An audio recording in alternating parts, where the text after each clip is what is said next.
Welcome to the Deep Dive. Today, we're looking at something with, well, huge implications globally. The anticipation around a new pope.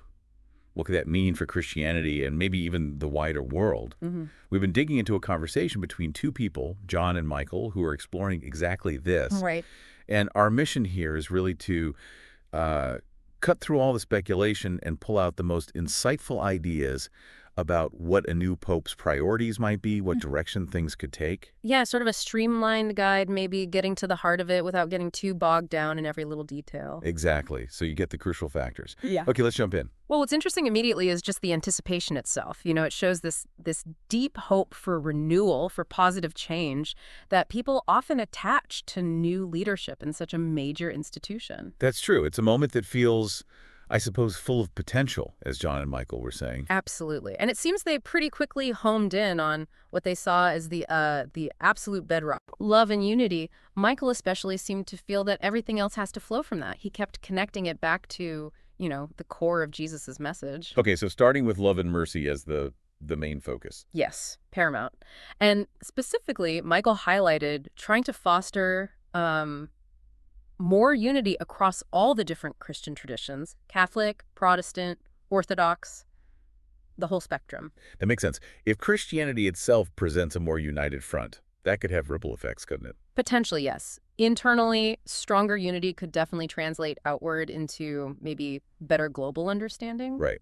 You need that solid foundation first. And John apparently added some practical ideas. How do you actually do that? Yeah, he suggested concrete things like encouraging different denominations to pray together more or maybe work together on community service projects. Things that get people interacting beyond just the theological differences.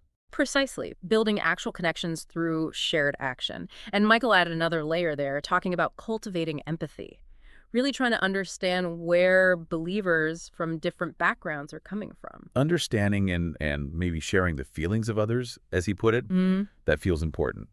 Okay, so foundationally, love, unity, empathy. But looking forward, there's always the question of the next generation. Ah, yes, a huge topic. Michael apparently raised this point about, well, needing to show young people how faith is relevant now, not just as a historical thing. As a perennial challenge, isn't it? How does an ancient institution connect with today's culture? It really is. And John, it seems, pointed towards, well, the obvious tools, but maybe using them more effectively, modern communication. Like social media, video, online stuff? Exactly. Social platforms, video content, maybe even virtual forms of worship. He saw these as ways to potentially reach audiences who aren't, you know, walking into a traditional church building. Sure. But there's a catch, right? Yeah. John apparently had a condition for using all this tech. Yes, a crucial one. He stressed that even while you're using these new methods, the core message, it absolutely has to stay anchored in Christ's love and truth. So it's not just about being trendy. The tech is just a delivery system. Precisely. The message itself is paramount. Shifting gears slightly, Michael also brought up transparency, openness within the church. What did that look like for him? He envisioned an environment where people feel, well, safe. Safe to explore their faith, ask the difficult questions, you know, grow without feeling judged or worrying about repercussions. It really hits home, doesn't it? That psychological safety to really grapple with things. It seems essential for authentic growth, and John immediately saw the connection there to building trust. Trust, yes. He apparently called that a critical global need right now. Which it certainly feels like. Trust in institutions, trust in each other. It's fragile. And Michael felt this trust, this openness, shouldn't just be inside the church walls. No, absolutely not. He was really clear that the message of Jesus, love, compassion, service, needs to be lived out everywhere. In your workplace, at home, in schools. It's about faith becoming a way of being, not just a Sunday activity. Right, embodying it day to day, not just talking the talk. Exactly. And connected to that, on a more personal level, John brought up the need for spiritual depth. Practices like prayer, reading scripture, things that keep the relationship with God alive and genuine. He was worried about faith becoming superficial, just a set of rituals without real connection. Keeping it real, basically, a living relationship. Yes. And Michael expanded on that, reminding us that this kind of direct connection is, well, it's available to everyone. He felt the Pope really needs to keep emphasizing God's unconditional love for all people. Especially maybe those who feel marginalized or unworthy. Exactly. Those who are hurting, feeling lost. A message of inclusion, of hope. That's powerful. Now, looking outwards again, beyond the church itself, John mentioned interfaith connections. He did. He saw a real opportunity for a new pope to, actively build bridges with leaders of other religions. And he framed this not just as a nice gesture, but as something more. Yeah, he saw it as potentially laying groundwork for greater global peace, which is, a huge ambition, but incredibly important. It really is. And how did Michael see that working? Well, he pointed out that many core values, compassion, justice, mercy, peace, these aren't exclusive to Christianity. They resonate across many faiths. So find the common ground. Exactly. Focus on those shared values as a basis for working together. It's not about watering down anyone's beliefs, but about finding ways to collaborate for the common good.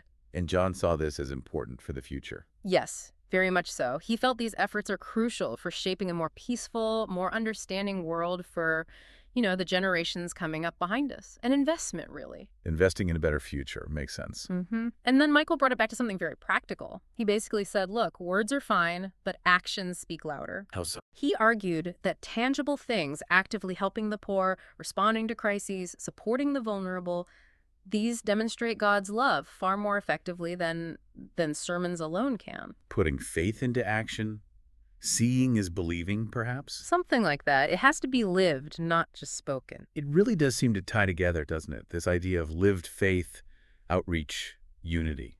It does. And John sort of summed it up by saying, every effort towards unity, every act of outreach, it's like an invitation. An invitation for whom? For all of us, really. To become peacemakers, bridge builders, agents of love in our own spheres, our own communities. It's a collective thing. A shared responsibility. Precisely. So this conversation between John and Michael, it really highlights these key hopes, doesn't it? A deep commitment to love and unity. Finding new ways to reach young people. Right. Being more transparent, living faith out in the world. Nurturing that deep spiritual connection. And actively building those bridges with other faiths. It's quite a vision. It really is. So as you've been listening to all this, maybe here's a thought to take away. How can you, in your own life, your own community, your own interactions, how can you actively contribute to more unity, more understanding? How can you embody that love we've been talking about? Yeah, perhaps this moment of potential change in a major global institution can be a catalyst for all of us to think about our own part in making the world a bit more connected, a bit more compassionate. Something definitely worth considering.